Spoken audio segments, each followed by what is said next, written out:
Hola, ¿cómo están? Bienvenidos a un capítulo más de Escena del Crimen. Hoy vamos a contar una historia que tiene ese elemento de la intriga, la sorpresa, una cuestión que no estaba planificada y la muerte cuando se avecina, cuando toca la puerta. Y lo hace en un escenario donde pueden haber víctimas colaterales. Pero no quiero entrar en muchos detalles, quiero dejar el elemento de la sorpresa para más adelante. Bienvenidos a un capítulo de Escena del Crimen, la muerte de pasajera.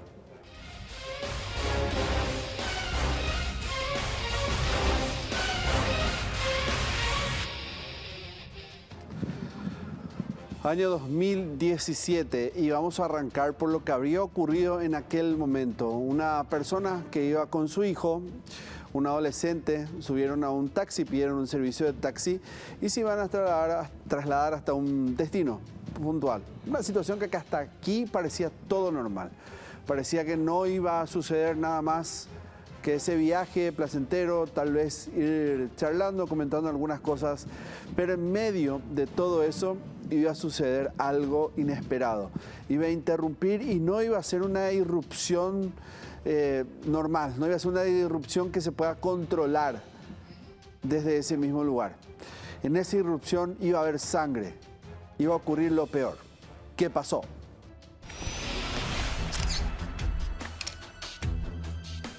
¿Qué pasó? El cielo apenas se aclaraba sobre Asunción, cuando la ciudad se vio sacudida por el estruendo seco de los disparos. Eran las 6:45 de la mañana del lunes 26 de junio del año 2017. En una esquina cualquiera del barrio obrero, la muerte se subió a una motocicleta. Teodoro Servín subió al taxi sin saber que era su último viaje. Lo acompañaba su hijo, un adolescente de 17 años. Nombre: Teodoro Servín Sánchez, de 49 años de edad, alias Pachigua, de nacionalidad paraguaya y empleado, domiciliado en la ciudad de Asunción. Habían abordado el vehículo en la intersección de Teniente Fariña e Iturbe. Alfredo Ramón Gil, el taxista, era el encargado de llevarlos hasta su vivienda. Yo pasé ahí por Teniente Fariña y Iturbe y estaban saliendo la gente de esa discoteca y me hacen la para y se sube un señor ya. Y un muchachito se tira a mi lado y el señor se queda atrás. O sea que al lado del muchacho le dijo que se suba nomás atrás y se quedó ahí. Después veníamos hablando. Tenía que llevar 15 y para Piti sin problema. Estaban hablando ahí con el muchacho. El taxi avanzaba tranquilo por la octava proyectada y Yegros. De pronto, una moto apareció a su lado como un ave de rapiña. No hubo advertencias ni palabras, solo el estampido del primer disparo y luego el segundo. Teodoro recibió ambos proyectiles en la cabeza. En el asiento trasero su hijo gritó. El taxista, con los nervios deshechos, pisó el acelerador sin mirar atrás y llevó al herido directamente al hospital de Barrio Obrero. A las 8:30, una hora y media después del ataque, los médicos confirmaron lo que ya parecía inevitable. Teodoro había muerto. Cuando alcanzamos acá ante casa 10, pega ahí atrás y con la pistola y yo medio me quedo. Y cuando me quedo el tipo se acerca con la moto ahí, todo no lo he visto ya ahí. Y que ella quita su pistola y le empieza a disparar. Y yo ya me tiré nomás ya de ese lado y entré acá y jugó otro tiro. Y es todo lo que... ¿Se vino directamente al hospital? No, entré nomás ya yo acá, no debe decir qué puta con el susto, ¿dónde va a entrar? Los testigos aseguraron que eran dos hombres que se desplazaban en una moto, profesionales, silenciosos y letales en puntería. La policía levantó las primeras pistas, sabiendo que este no era un crimen cualquiera. La ejecución tenía el sello frío y calculado del sicariato. Nadie más resultó herido. El hijo presenció todo al igual que el taxista. Ellos después se convirtieron en los principales testigos del caso.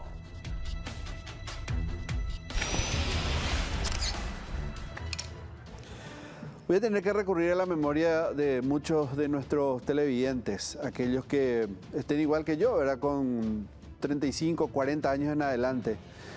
Van a recordar el icónico local de Pinos Pub y todo lo que envolvía ese extinto sitio en el centro mismo de Asunción.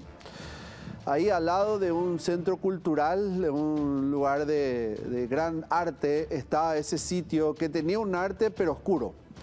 Un sitio que envolvía mucho, que tenía su leyenda, que también tenía su realidad.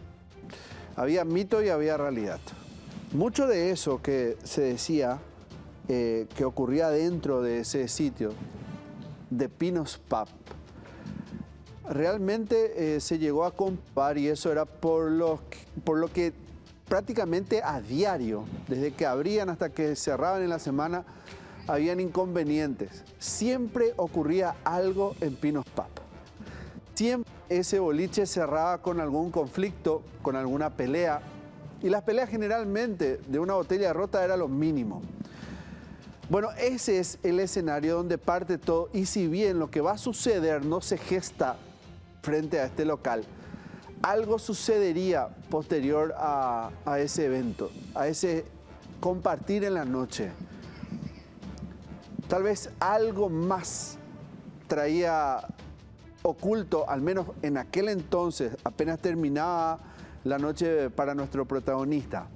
Algo oculto había dentro de esas 4 o 5 paredes que tenía el local, este mítico local. ¿Qué ocurrió? ¿Cuál es el antecedente? Lo tenía marcado a la víctima, se sabía qué iba a suceder, lo estaban siguiendo. En el siguiente capítulo algo de esta historia se explica.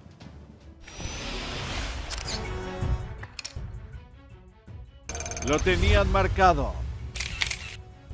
Teodoro Servini y su hijo salieron del Pinus Pub, un local bailable que seguía encendido mientras la ciudad despertaba.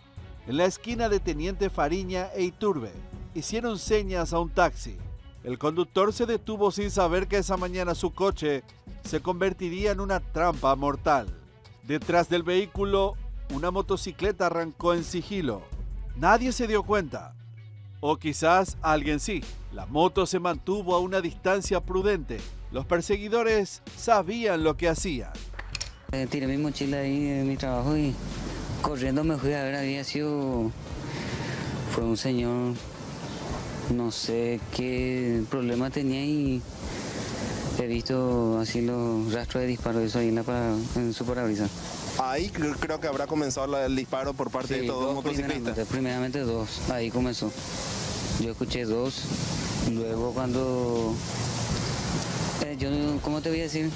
No dimensionaba ni de qué se trataba, y nada. Después dije yo a mi compañero que estaba en guardia acá de seguridad, le dije, eso es un disparo, le dije, y así fue exactamente. Y pensé que era robo, pero había sido no.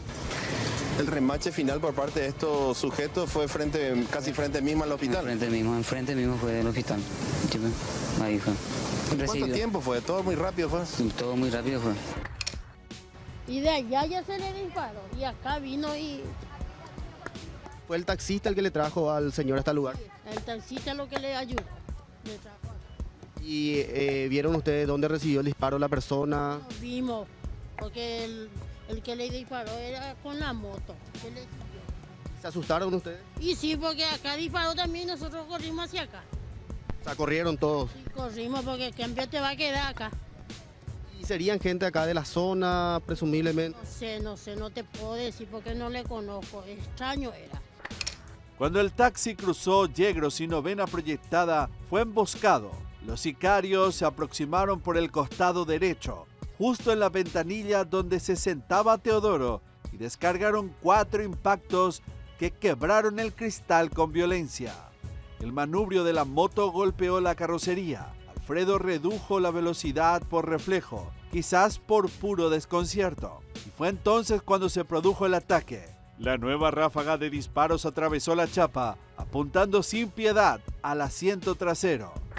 Cuando llegó prácticamente estaba como si fuera ya un paciente ya sin vida, pero tuvieron que hacerle una reanimación. En esa reanimación volvieron otra vez un poquitito a sentir un poquitito latidos cardíacos, entonces hicieron una intubación y ahora el paciente está intubado, pero bastante grave, ¿verdad? La posibilidad que tenemos es de que tenemos que hacer un poquitito un traslado lo más rápido posible, en donde que ahora ya tenemos ya contacto ya de emergencias médicas, que podemos hacer ese traslado para que esté en más buenas condiciones, porque ya está necesitando ya una terapia intensiva. Usted recién nos dijo que estaba muerto. No, en el primer lugar, por esa circunstancia que me dijeron, ¿verdad? Los chicos prácticamente vino sin nada. Entonces tuvieron que hacer una reanimación. Ahora con la reanimación está prácticamente entubado el paciente y de esa manera está bastante delicado y ahora tenemos ya el ok de poder hacer ese traslado para una terapia intensiva que es en emergencias médicas. Estamos haciendo esa espera para poder tratar de poder lo más rápido posible de llevarlo. La herida del cráneo es una herida que en este momento está siendo estudiada en imágenes con tomografía para ver cuál es la gravedad de la gravedad de las lesiones y si va a requerir algún procedimiento quirúrgico, ya sea colocar un catéter o hacer una operación descompresiva del cráneo. La segunda herida es una herida de la cara que es la que hizo que la gente de Barrio Obrero se apresure a enviarnos el paciente porque es una herida que produjo una importante lesión en la cara, una lesión facial, pero con el agregado de que tiene una hemorragia masiva. Algún vaso importante fue herido evidentemente. Los motociclistas no se detuvieron, giraron hacia el barrio Tacumbú y desaparecieron entre las calles aún adormiladas del barrio. Las primeras hipótesis de la policía ya hablaban de un posible ajuste de cuentas en un ataque bien planificado.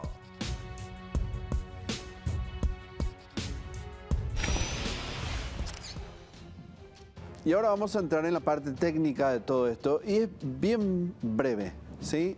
Muy puntual con respecto a lo que habría sucedido con Teodoro, nuestro protagonista, la víctima, porque fue certero. Y esto es lo que dice parte del reporte forense y también algunas publicaciones periodísticas del entonces. Una síntesis de lo que habría sucedido con este hombre en heridas que hablan. Un impacto de bala en la cabeza recibió Teodoro. El disparo ingresó a la altura de la sien, ocasionando graves daños con pérdida de masa encefálica. Su fallecimiento se diagnosticó como traumatismo grave de cráneo con pérdida de masa encefálica por el disparo de arma de fuego. Así de puntual. Lo tuvo que haber hecho un tirador profesional. No habría otra forma de explicar. Era disparo y huida. Objetivo y escapar. Eso es lo que ocurrió con Teodoro. Pero claro, en ese mismo instante, el pánico, la sangre, el olor a pólvora, todavía no permitían ver lo que le estoy contando. Esto se iba después a ver con los primeros análisis de investigaciones. Por ahora, lo que sí se podría entender es que Teodoro, la víctima, tendría que representar algo, porque no hay manera de explicar que venga un motociclista, dispare y escape. No fue un robo. No intentaron asaltar al taxista, no le sacaron nada a la víctima.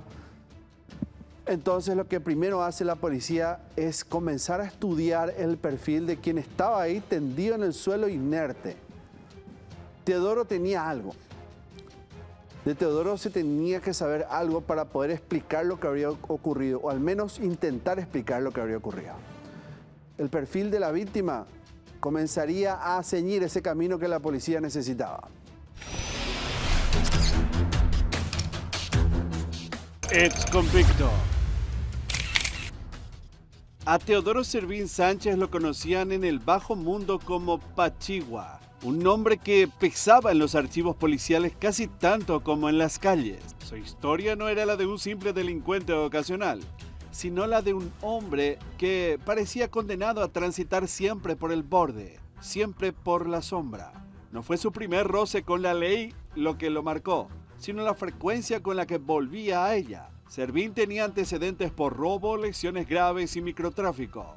Los expedientes policiales llevaban su nombre como si fuera parte del inventario. Pero fue en la noche del 5 de octubre del año 2013 cuando volvió a ocupar los titulares por última vez antes de su ejecución. Ese sábado, ya entrada la noche, Pachigua caminaba por las calles 21 proyectadas, casi Félix Bogado. Iba solo. Tal vez no imaginaba lo que seguía. Quizás sí. Lo cierto es que un grupo de agentes antinarcóticos ya lo tenía en la mira y lo detuvieron en plena calle. En sus bolsillos llevaba 20 tocos de marihuana y 7 moños de crack, además de un celular que más tarde sería analizado por la unidad de inteligencia. Minutos después del arresto, una joven irrumpió en la escena. Fátima Leonora Servín, de 26 años, llegó al lugar con una propuesta directa: 5 millones de guaraníes a cambio de la libertad de su familiar. No había rodeos, ni súplicas, solo un fajo de billetes que hablaba por sí solo. Pero los policías no aceptaron. El dinero lo incautaron como evidencia del intento de soborno. Teodoro volvió a prisión una vez más, aunque lo conocían bien entre rejas. Sus antecedentes lo precedían, pero algo cambió en el año 2017. Pachigua salió. Algunos decían que buscaba alejarse, empezar de nuevo. Otros que simplemente habían vuelto a lo suyo.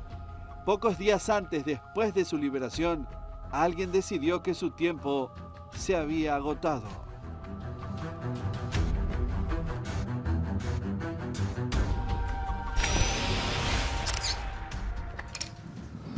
En el año 2017 ocurriría un crimen en pleno centro histórico de nuestra ciudad capital. Octava proyectada, ahí en la zona ya de Obrero prácticamente, un disparo certero en la cabeza de un hombre comienza a contar una historia.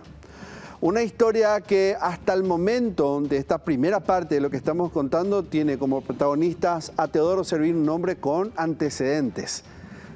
El lugar donde estaba, de hecho, era un sitio que en la historia que cuentan muchos de los que lo visitaron, envolvía mucha oscuridad. Mucha oscuridad. Y algo sucedió adentro que podría explicar en adelante lo que habría ocurrido y lo que motivó este alevoso crimen de un hombre que estaba con su hijo en este local bailable. A la vuelta del corte, lo que comienza a hacer la policía para intentar explicar lo que habría ocurrido con esta persona y qué había detrás de la muerte de este hombre, con la muerte de Pasajera. Segunda parte de todo esto, la vuelta del corte.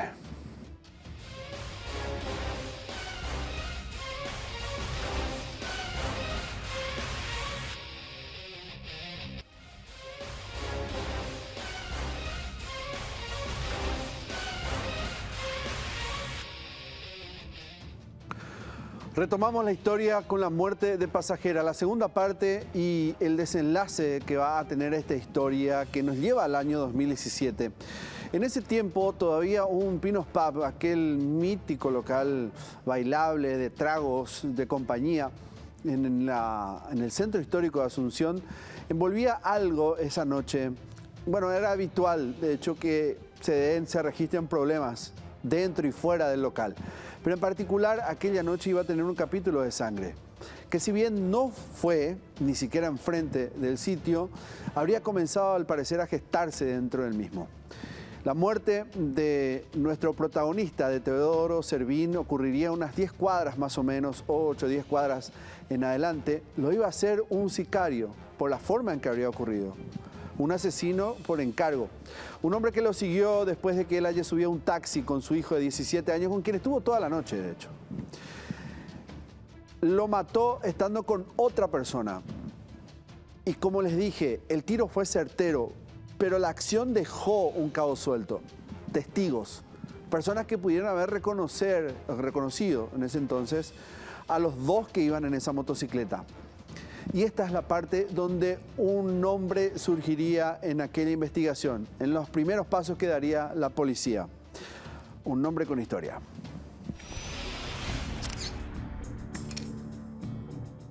Nombre con historia. Horas después del asesinato, en la sede fiscal de Asunción, el silencio fue roto por un testimonio clave. Aún en shock, el hijo de Teodoro Servín, un adolescente de 17 años, compareció ante el fiscal. Lo que dijo no solo estremeció a los presentes, sino que activó una cacería inmediata. Yo lo reconocí, dijo.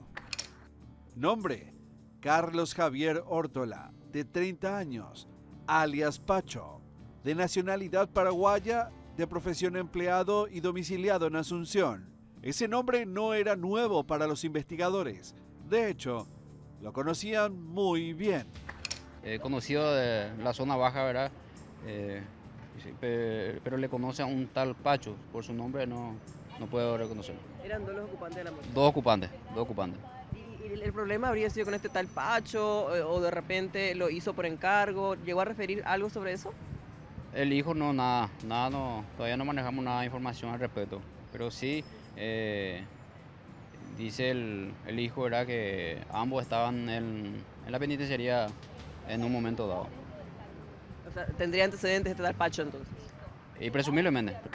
Carlos Javier Órtola, ex convicto, viejo rival de Pachigua, con un historial casi gemelo: microtráfico, tenencia, posesión, distribución. Ambos se habían cruzado muchas veces en callejones, calabozos y territorios en disputa.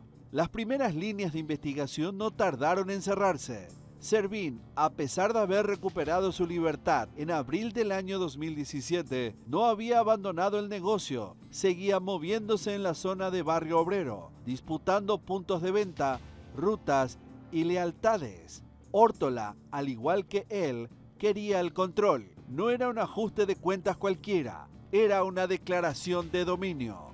A las 22 horas de ese mismo 26 de junio, los agentes dieron con el sospechoso.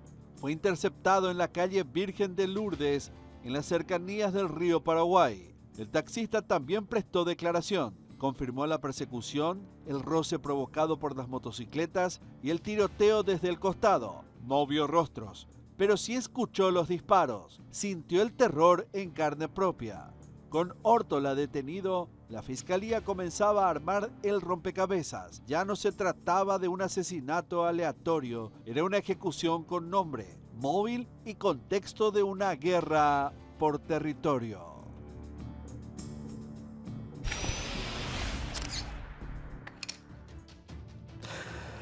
Todo esto iba a tomar su tiempo de investigación. No iba a ser tan fácil encontrar a los protagonistas de toda esta historia. Claro, uno puede decir, pareciera un caso sencillo, pareciera un caso de manual para la policía. Tenían a un fallecido, un hombre que le dispararon en la cabeza, lo ajusticiaron. Hubo un problema antes dentro del pub.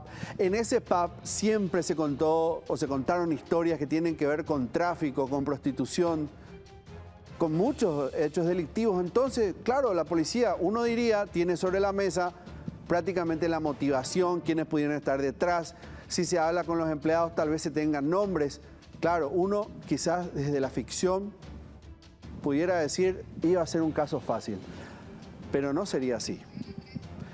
6 meses después, habría novedades recientes sobre el caso. Y ojo, ¿qué novedades? Porque habría fuego, habría plomo y también podrían haber personas identificadas plenamente, pero no necesariamente en poder de la justicia. Caída entre balas. Carlos Javier Órtola no estaba solo cuando los agentes lo interceptaron la noche del 26 de junio.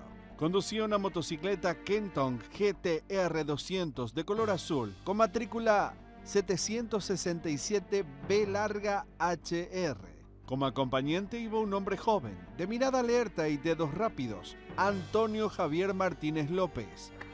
Nombre: Antonio Javier Martínez López, de 26 años, de nacionalidad paraguaya y de profesión empleado, domiciliado en la capital, Asunción. En cuanto se percató de la presencia policial, Martínez no dudó, bajó del biciclo como un resorte y desenvainó un revólver calibre .38. Sin decir alguna palabra, disparó. Los tiros silbaron en la oscuridad. Órtola, el principal sospechoso del asesinato de Teodoro Servín, no hizo nada. Fue reducido de inmediato, pero su compañero desapareció entre las sombras. huyendo a pie, con el arma aún humeante en la mano. Sí, pusimos la aprehensión de este sujeto el día de horas a las 6:30, juicio en la cuarta, en la calle Octava, Proyectada y Yegro, hubo un caso de disparo contra un sujeto, ¿verdad? Tuvimos información personal del cuadrante que esta persona, quien ustedes le estaban reportando recién, Carlos Javier Ortola, iba a salir en una motocicleta del lugar. Se procedió a la pesquisa correspondiente del mismo y a las 22 horas aproximadamente se procedió a la detención del mismo en las calles Urcesino Velasco y Virgen de Lourdes. Estaba en una moto Kento color azul. El sujeto que estaba con él en la parte de atrás saltó del biciclo cuando vio la presencia policial. Comenzó a efectuar disparos contra personal policial que estaba en el lugar. Estamos aguardando la prueba de campo para la droga que tenía en su poder, para comunicar y trasladarle al mismo a la comisaría cuarta. Donde ¿Qué tipo de armas se incautó? No incautamos armas. El sujeto que estaba atrás de él, este señor Ortola, manejaba una moto que está en la parte de atrás en la comisaría. ¿Ortola cuenta con varios antecedentes? 9, escuché, le dijo, 9, 10 antecedentes el mismo tiene por varios hechos. 2003, hurto, posesión de droga peligrosa 2009, posesión de comercialización de droga peligrosa 2011. Varios antecedentes el mismo tiene en su poder. Esa noche, Martínez se convirtió en un prófugo con nombre y rostro. Las órdenes de captura por homicidio doloso y rebeldía ya pesaban sobre él desde ese mismo año y su historial hablaba por sí solo. Luego de salir de la cárcel, cumplida una condena por robo agravado en el año 2011, en el año siguiente, 2012, incursionó en el mundo del tráfico al menudeo. Y a los 21 años fue la primera vez que fue detenido por vender drogas alrededor de instituciones educativas en zonas del Bañado Sur. Así sumó antecedentes por posesión de drogas desde el año 2012 y continuó con tenencias sin autorización de estupefacientes en el año 2014 y 2017. Un perfil más que conocido por las unidades operativas, un hombre acostumbrado a vivir al filo. ¿Pero de qué la cara dice el mismo? No. ¿De cuál eso? ¿Anda compañero de la cueja? No, nunca. Por ando hasta como nada más, se acompaña a hacerla. No, hay eso. ¿De cuál hizo ahí? Vaya, apenas ya agarras y yo. Digo, en mi calle hay nada de un vaso. En mi calle era... Vale, calculando, pues ande vinculada gente, ah, para hacerle WhatsApp. Ponele ese tele ver la ortola y esa boña me puedo volar de mía canal BBC ah, eso. Ande pensé ni presentadora.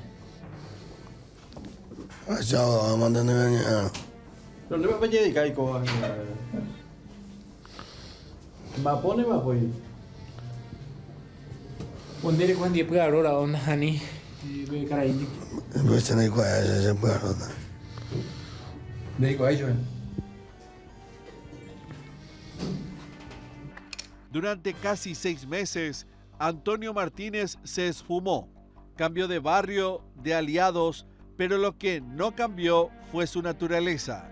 Y fue esa misma que en la tarde del 19 de diciembre lo llevó al filo de la muerte y finalmente a ser detenido. Eran las 13:50 sobre la avenida del Puerto, casi Río Pilcomayo, en el barrio Valle Apuá de la ciudad de Lambaré. El sol caía pesado y la calle parecía vacía, pero Pedro Cabral, conductor de un camión distribuidor de productos lácteos, estaba preparado, tal vez por instinto, tal vez por costumbre. Martínez y un nuevo cómplice, Carlos Concepción Britos Brites, intentaron interceptarlo con intenciones de asaltarlo, pero la víctima no se amilanó. Sacó un arma y disparó contra los delincuentes. El enfrentamiento fue rápido y el trabajador logró evitar que lo asalten. Además de herir a sus 2 verdugos, Martínez recibió 4 impactos de bala en la pierna. Britos, 2 disparos en la pierna izquierda y una fractura en el dedo meñique. Cabral milagrosamente salió ileso. Los 2 delincuentes heridos fueron trasladados al hospital de trauma, donde quedaron internados bajo custodia policial. Se cerraba casi el círculo abierto aquella mañana de junio, cuando Pachigua cayó bajo los disparos de sicarios y su asesino emprendió la huida junto a un cómplice violento. Carlos Britos tampoco era un desconocido. Cargaba una orden de captura por hurto en el año 2017 y antecedentes por robo en el año 1996. Robo agravado en el año 2005 y en el año 2016. Además, hurto especialmente grave en el año 2016. Otro veterano de las sombras, otro que, como Martínez, no pudo evitar el destino que ellos mismos tejieron con plomo.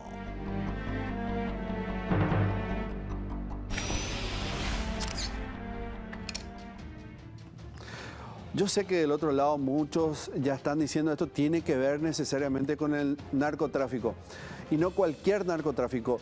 Muchos subestiman el narcotráfico en cuanto al microtráfico y el narcomenudeo, que son dos cosas diferentes. Y me voy a tomar un breve tiempo para explicar cuál es la diferencia. El microtráfico, el acceso que tiene el cliente final a la droga. Y el narcomenudeo ya es aquel proveedor principal que les surte a los que venden en las bocas de fumo o en los lugares de expendio, que puede ser desde una despensa, una casa común y corriente. Todo eso converge principalmente y desde hace muchísimo tiempo, me animo a decir que en los primeros 2 o 3 años del 2000, en el centro de nuestra capital. De hecho que Armando Javier Rotella hizo todo su imperio así. Todo eso deja demasiado dinero y no saben cuánto dinero. No quiero siquiera arriesgar un número. Y principalmente en los centros nocturnos. Y así como en cualquier parte del mundo existen territorios, pandillas, grupos, llámenle como quieran, clanes. También en ese sitio el centro está dividido por zonas donde se operan con el crack, con la marihuana y la cocaína. Pinos era uno de esos sitios. Y no le pertenecía a Teodoro. Eso es lo que había detrás de toda esta historia. Y quizás explique el porqué de un sicariato de este tipo en pleno centro de la capital. Una disputa por territorio, ¿qué había detrás? La guerra del crack. La historia de Teodoro Pachigua, Servín Sánchez y Carlos Javier Órtola no era una simple riña callejera entre microtraficantes. Era parte de una guerra más profunda, más peligrosa y tejida en los márgenes invisibles del poder criminal en Asunción. Una guerra silenciosa por el dominio del territorio. En el negocio del crack, nadie sobrevive mucho tiempo sin ensuciarse las manos o sin mirar a quien pisa.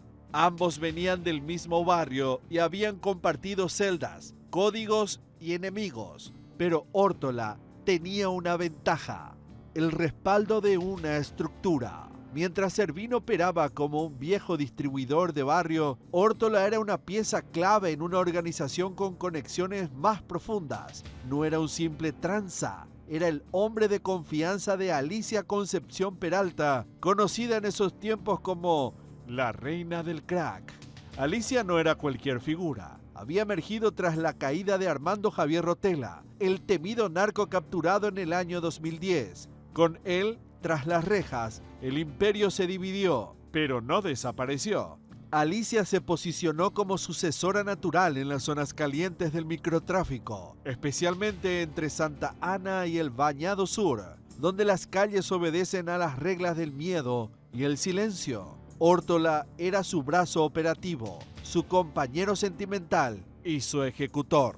La rivalidad entre él y Pachigua no era nueva. En la penitenciaría habían protagonizado enfrentamientos. La tensión se trasladó a las calles apenas ambos recuperaron la libertad. Servín en abril del 2017, Órtola solo poco tiempo después. El conflicto ya no era solo entre ellos, sino entre las facciones que representaban. Las disputas por el territorio, por los clientes, por los puntos de venta, se volvieron más agresivas. El Bañado no tenía espacio para dos reyes y Alicia ya había elegido a su candidato. Según la hipótesis de los investigadores, el crimen fue una ejecución ordenada dentro de esa lógica. Órtola habría actuado con respaldo, como parte de una purga territorial. El ataque no fue improvisado. fue planeado, ejecutado con precisión y en el momento justo.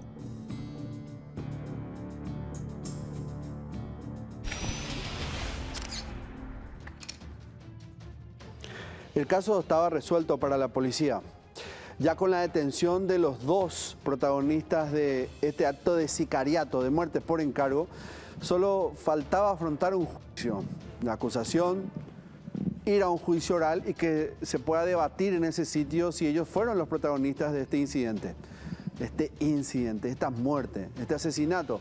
El crimen tenía una cierta presión por el hecho de que estamos hablando de, en ese tiempo, estamos hablando de 2017, una preocupación enorme que había por el avance del tráfico de drogas a baja escala, ¿verdad? Comparando con las toneladas de cocaína que pasan mensual o anualmente por Paraguay, y que estaba generando un golpe en la generación en ese momento. Cada vez gente con menos edad consumiendo con acceso más fácil a drogas que eran consideradas drogas para pobres o drogas humildes, 5.000 las dosis. Hoy en día obviamente eso puede variar y estar el doble, pero en ese entonces entre 3 a 5.000 guaraníes. Todo eso, estimo yo, que generó una suerte de presión extra en toda la decisión que había tenido el tribunal. Pueden tranquilamente tomar casos anteriores de escena del crimen, de eventos que tienen que ver con muertes de principalmente mujeres con expectativas de penas menores a las que van a ver aquí, o condenas menores a las que van a escuchar hoy. La condena, ¿a cuánto finalmente decidió un tribunal enviar presos a estos dos? Veamos.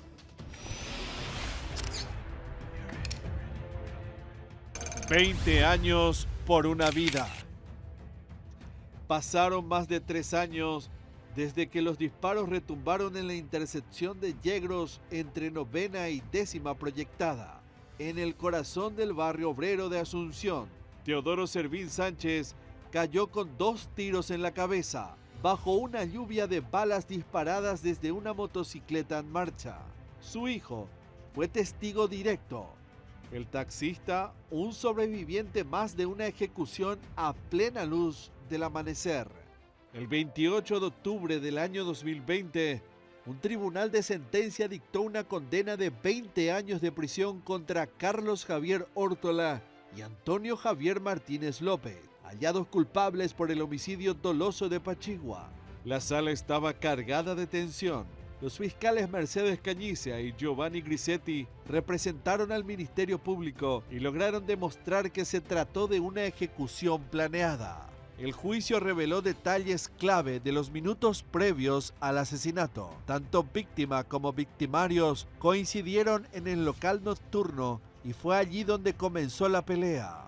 Testigos afirmaron haber visto cómo Órtola fue retirado por los guardias tras una acalorada discusión con Servín. Hubo gritos y amenazas. «Te vas a arrepentir», habría dicho Órtola antes de marcharse. Durante el juicio, la Fiscalía presentó el testimonio del hijo de la víctima, así como informes forenses, datos de la escena del crimen y las huellas del historial delictivo de ambos acusados.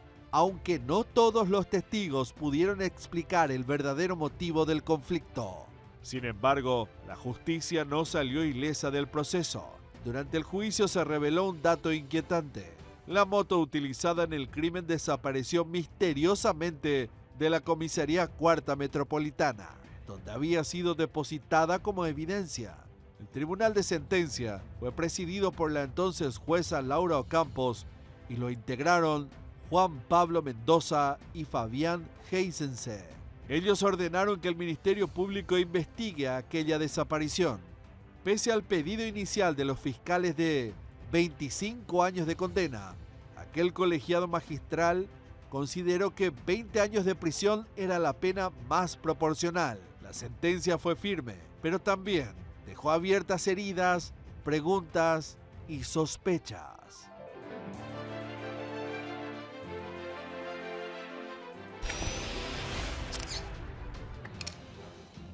Vamos a hacer la pausa, la última. Y claro, con la condena no cerramos el episodio de hoy. Con la muerte de Pasajera tiene una parte más. ¿Cuál sería finalmente el cierre de esta historia? A la vuelta de este último corte, el final.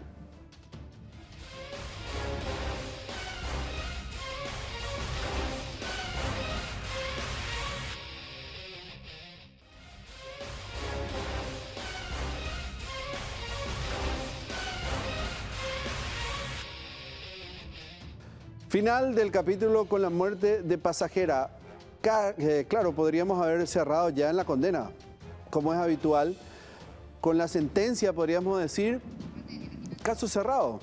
Podríamos haber tapado el expediente y decir, bueno, lección aprendida, mataron, van presos, muchos dirían delincuentes menos en las calles y con 20 años. Y habría ocurrido en el 2017. Pero no es así. Esta historia, cuando tiene al narcotráfico como bobina de producción, tiene algo más. Tiene un imperio que tiene que funcionar. Tiene un sistema que alimentar a todo. A las fuerzas de seguridad. Tiene que alimentar a los consumidores como primarios benefactores, entre comillas, de lo que ellos generan, de lo que producen. Entonces, alguien tendría que ocupar ese sitio. Y teníamos dos clanes enfrentados. Uno de ellos con un nombre muy fuerte hasta el día de hoy. El otro que comenzaba a fortalecerse en un sitio que sirve como universidad del crimen. Yo creo que estarán entendiendo a lo que me refiero. Quedó la herencia de ambos lados.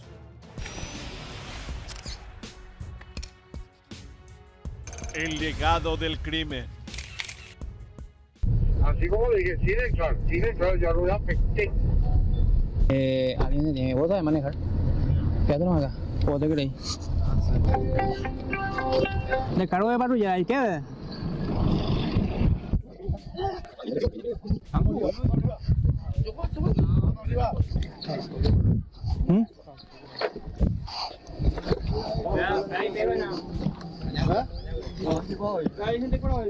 Por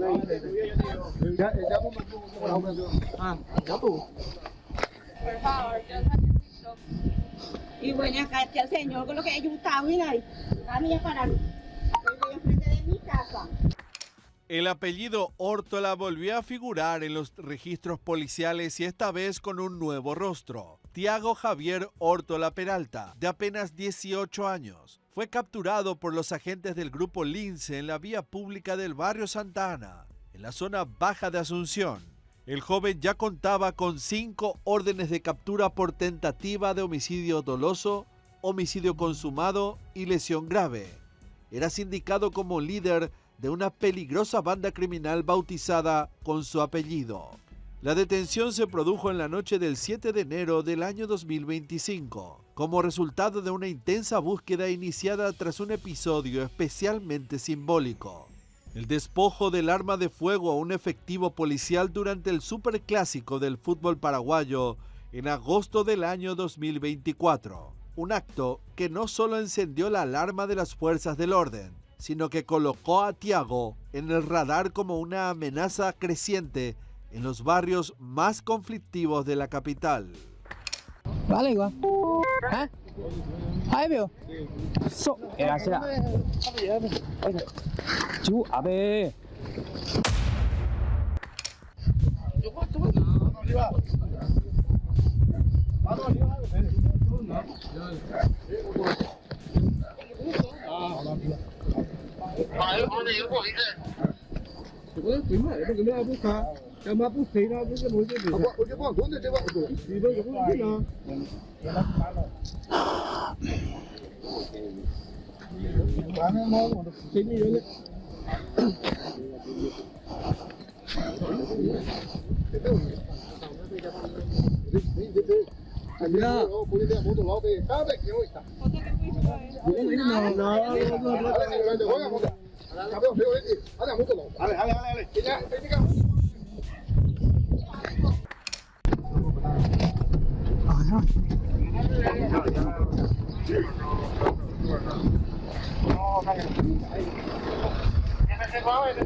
Arrullera.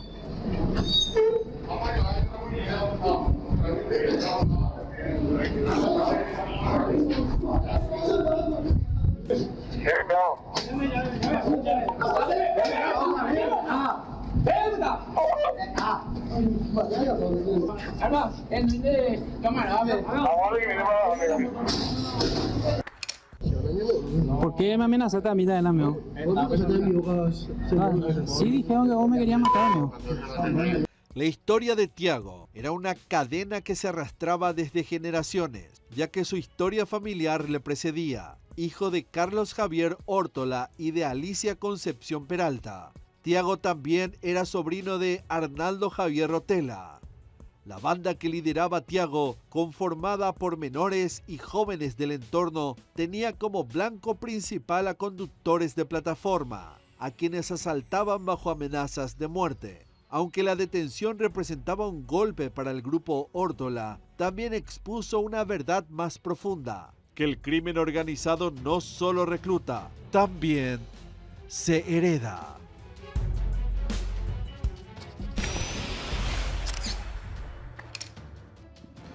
Final de este capítulo con la muerte de Pasajera, y como veían, la muerte no es solo una cuestión física, no es solo el sicario que decidió acabar con su rival que le iba quitando o entrando a un lugar que se le tenía prohibido. Es un eufemismo, una metáfora que representa lo continuo, el efecto colateral, ese daño que deja en todos, en la sociedad misma.